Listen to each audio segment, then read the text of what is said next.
I'll open with a brief poem. Roses are red, violets are blue. Half and half is good for coffee, but it's bittersweet for schools. Students deserve 3 and 2. For those that are following the formula and the discussion over the past 3 months, the bottom line is there is not enough money in this proposal to adequately fund schools. Senator Nelson, in her opening comments, referenced this fully funds schools. In fact, it's a generous commitment. I'll comment more on that later as to what school districts, what parents, and others are telling us. They disagree.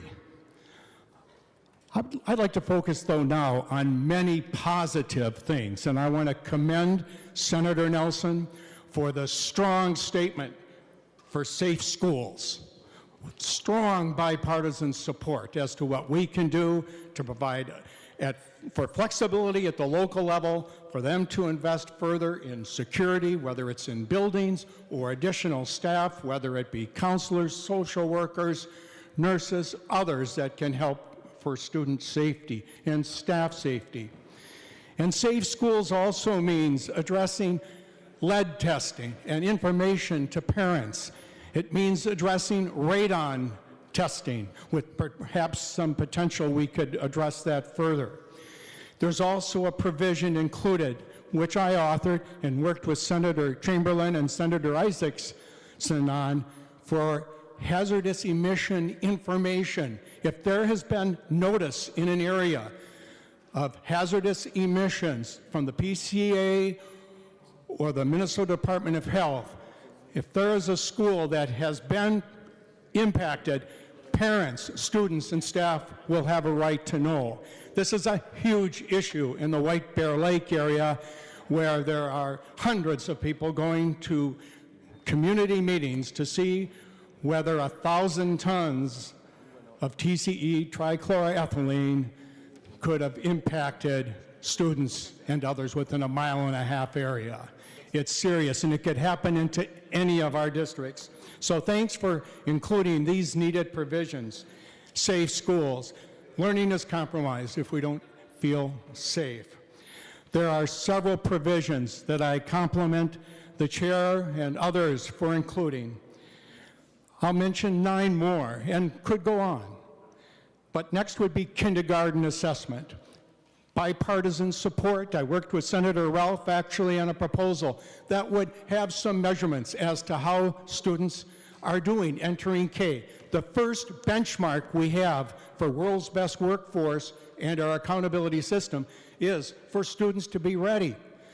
We have invested a great deal in high-quality early education programs, but we don't necessarily have a way of tracking where they are once they are in kindergarten.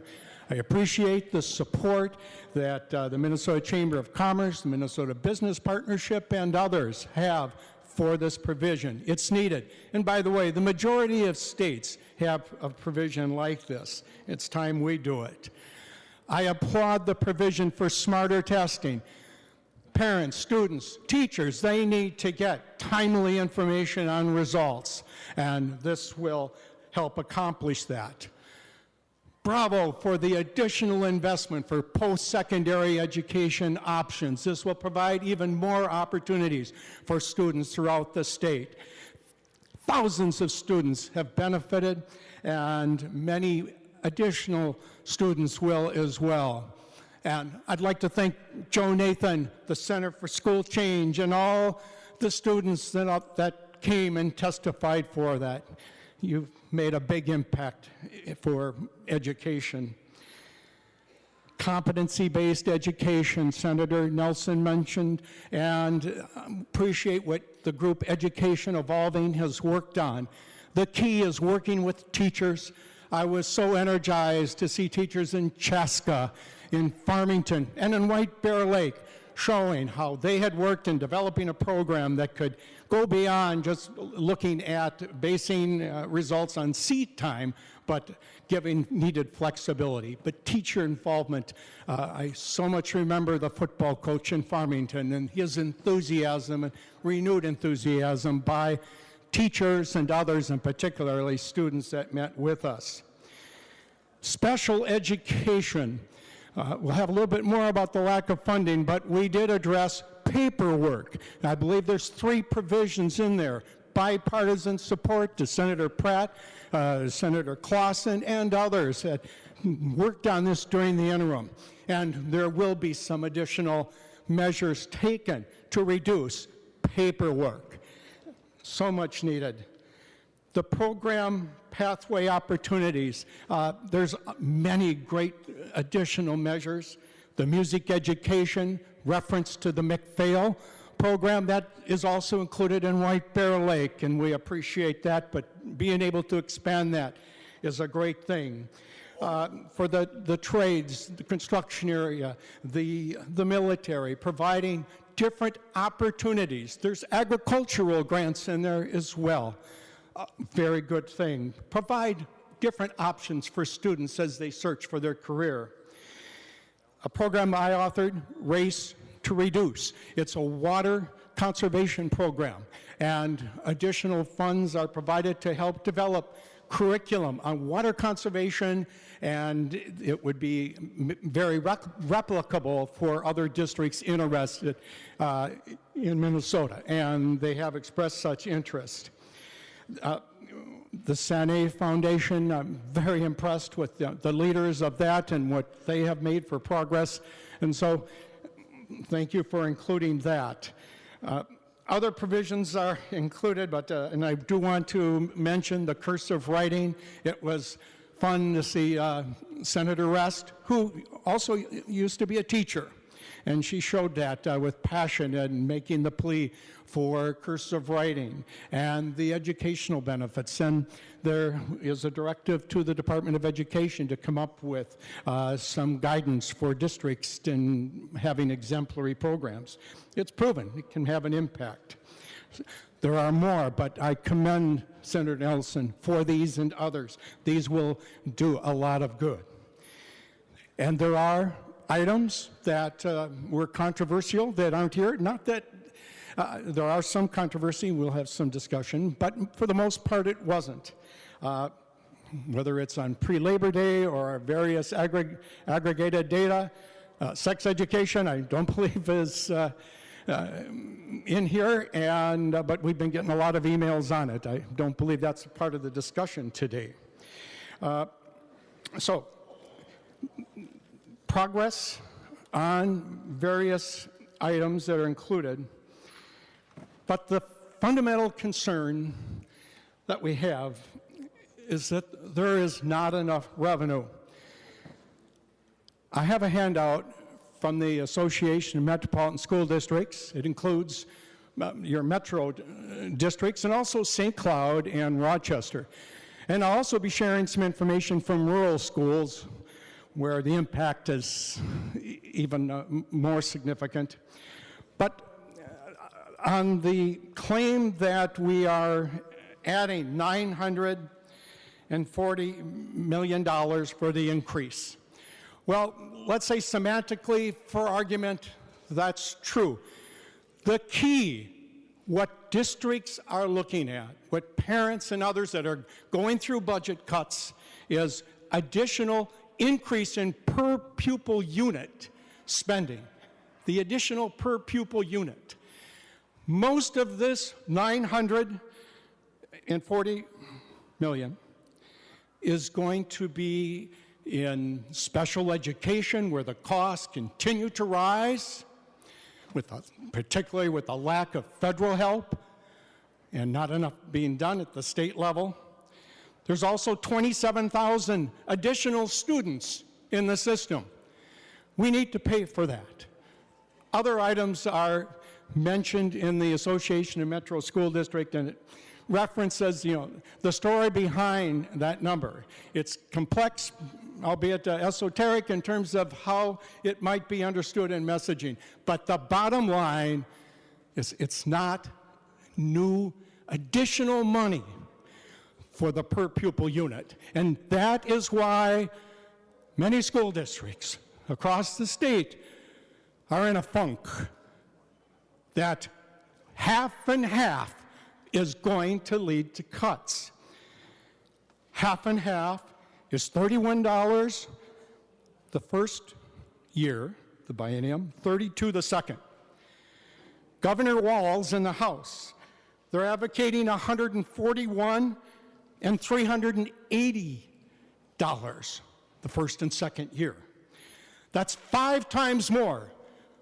Rounding off, $90 million in this proposal, which will lead to cuts, or $500 million as proposed by Governor Walz. You can do significantly more to prepare for the world's best workforce and other objectives that we are asking school districts to achieve by providing needed resources. So I would respectfully submit this does not fully fund schools. It is not a generous commitment. The number one concern by many districts, in addition to formula, is special education. We all support the idea passed by Congress in 1975 that all students have a right and appropriate free education. They made a commitment of 40% at the federal level, and approximately 13% of students are in such programs. And the districts have to pay, and they should, with the assumption there's going to be that help. But what's happened in districts, metro and rural, is there's a cross-subsidy from programs in general education that has funds going to underwrite special ed. If we had the commitment that had been pledged, we would have an additional $820 per student unit, but it's only going to get closer to $900 per student. And just talk to your superintendents, your school board members, and ask them, is there an impact of cross-subsidy? Members, there is no additional new money on special education addressing the cross-subsidy. The Governor Walz calls for $47 million, or excuse me, for $90.7 million in the biennium to address at least a freeze on this. If we don't do this, additional money will be siphoned for programs that could be helping others needed. I'm going to just give a few examples of how it's going to impact districts, because the message has been that we're going to fully fund schools. We aren't, and that it's not generous. The largest school district, I believe, in Minnesota is the Anoka-Hennepin district. At a half and half, in 2020, they will be cutting $8.5 million. In fiscal year 21, on what you're voting on, they will cut $16.7 million. A few other districts, Burnsville, approximately $8.5 million will be cut. Approximately $6 million in the second year. Elk River, I believe, has the largest cut that's reported. What they have said, approximately $11 million in 2020 and over $6 million in fiscal year 21. I could go on in terms of Stillwater, White Bear Lake, part of my own district. It's millions of dollars. And I've mentioned some of the metro districts, but I'd like to also let you know this impacts rural. Perhaps it's even tougher with a smaller budget. One of the joys, actually, and the honor of being a state legislator is you work with your district, but you get to meet people throughout the state. And last week, I had 5 or so superintendents visit from South Central Minnesota. And they followed up with a letter, and I'm going to just read a couple of points. But the superintendents that visited me were Jerry Jensen, the Blue Earth Area Schools, Mandy Fletcher, Granada Huntley East Chain Schools, Jeff Bertrang, New Ulm Schools, John Seslowski, Sleepy Eye, and Keith Fleming from United South Central. A few points. Funding. This is from the superintendents of these rural districts. A 5.5 and 0.5% increase on the formula each year, and they both face, will force schools to make major cuts to programs and services to students. To many of us who depend on local taxpayers to support schools through operating levies because the state isn't stepping up to honor its commitment, a 3 and 2% increase on the formula will help schools to maintain programming. We do have to deal with inflation on special education. These costs continue to increase each year. We are forced to offset them with general fund dollars, cross subsidies, because we don't get required funding from the state or federal government.